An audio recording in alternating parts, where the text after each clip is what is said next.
کنارے وضو کر رہے تھے تو کئی دنوں کے فاقے تھے. کیا دیکھا کہ پانی کی سطح پر بہتا ہوا ایک خوش نما سیب آیا تو اشتہاق غالب ہوئی, اس کو پکڑا اور کھا لیا.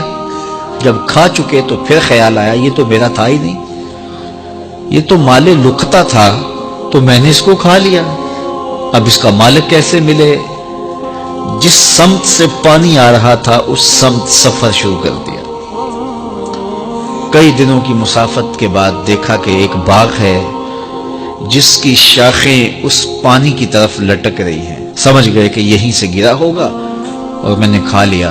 خیر باغ میں پہنچے, مالک سے ملے, کہا کہ یوں میں نے ایک سیب کھا لیا ہے اور میرا غالب گمان یہ ہے کہ اس باغ کا وہ سیب تھا, تو میں معافی مانگنے آیا ہوں, یا پھر بتائیں کہ اس کا ہرجانہ کیا ہوگا.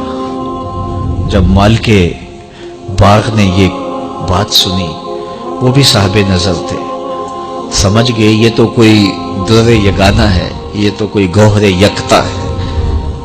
تو تیور بدل لیے, کہا ایسے تو نہیں معافی ملے گی. کہا حضرت کیسے ملے گی؟ کہا 12 سال تک میرے باغ کی گوڈی کرنا پڑے گی. اللہ اکبر, اور ایک شرط اس کے علاوہ ہوگی. کہا ٹھیک ہے, میری غلطی تو معاف ہو جائے گی نا. 12 سال تک باغ کی گوڈی کرتے رہے. ایک دن فرمانے لگے وہ صاحب باغ جو تھے کہ سیب توڑ کے لاؤ, مہمان آئے ہیں. تو وہ سیب توڑ کے لائے تو وہ کچے ہی تھے. تو کہا تم 12 سال ہو گئے ہو سیبوں کے باغ میں رہتے ہوئے, تمہیں پتہ نہیں کہ کچے سیب اور پکے سیب کیسے ہوتے ہیں؟ کہا حضرت مجھ سے قسم لے لیجئے 12 سال میں ایک دفعہ بھی نظر اٹھا کے سیبوں کی جانب نہیں دیکھا. ایک سیب کھایا تھا, میں تو اس کی سزا بھگت رہا ہوں, میں تو گوڈی کرتا ہوں, اوپر کبھی نظر بھی میں نے نہیں اٹھائی.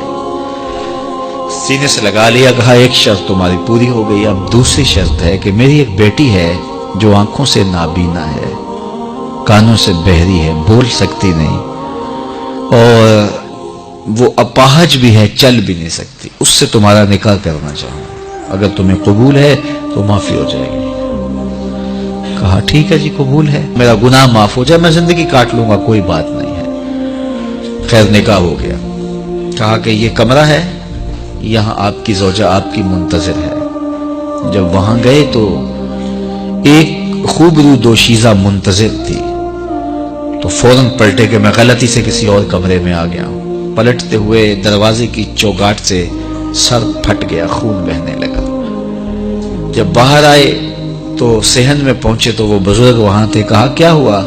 کہ حضرت ایک غلطی کی سزا اتنی کاٹی, اب کہیں دوسری غلطی نہ ہو جائے. وہ تو کوئی اور ہے خاتون. کہا وہی تمہاری زوجہ ہے. تو میں بتاؤں کہ وہ بہری کیوں ہے؟ آج تک اس نے غیر محرم کی آواز نہیں سنی. تو میں بتاؤں کہ وہ بول کیوں نہیں سکتی؟ آج تک اس نے غیر محرم سے کلام نہیں کیا. اندھی اس طرح ہے, آج تک اس نے غیر محرم کو نہیں دیکھا. اور اپاہج جس طرح ہے, چل کے کبھی گھر کی دہلیز سے گئی نہیں ہے. تو اس خاتون کا جب نکاح ہوا اور پھر ان سے اللہ نے ان کو ایک بچہ دیا جس کا نام ہے الشیخ عبد القادر جیلانی. جب ماں باپ اس طرح کے ہوں تو بیٹے اس طرح کے ہی ہوتے ہیں. باپ کا لقمہ پاک اور ماں اپنی آبرو کی کیسی محافظہ. پھر در یگانہ اور گوہر یکتا جو پیدا ہوتا ہے وہ دین کی احیاء کرنے والا ہے, دین کی مردہ قدروں کو نئی زندگی دینے والا ہے. حضرت ملا علی قاری لکھتے ہیں کہ حضور غوث اعظم جب مجلس واعظ کرنے بیٹھتے تو 70 ہزار کا اجتماع آپ کے مجمع میں ہوتا, اور عمومی طور پہ اللہ کی رحمتوں کے حوالے سے بات کرتے. اور جس دن آپ اللہ کے قہر, غضب اور جلال کی بات کرتے, کئی جنازے اٹھتے. یہ آپ کی گفتگو کے اندر عصر کا رنگ اور شیرینی تھی.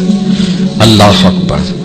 تو باپ دیکھیے کہ رزق کے معاملے میں کتنا محتاط ہے, اور ماں دیکھیے اپنی عصمت کی کتنی حفاظت کرنے والی ہے. مائیں بچوں کی تربیت کرتی ہیں, ماؤں کے ذریعے سے پاکیزہ صرف بچے جنم لیتے ہیں. تو لہٰذا ماؤں کو اچھی تربیت کا حامل ہونا چاہیے تاکہ وہ آگے اچھی تربیت خود کر سکے.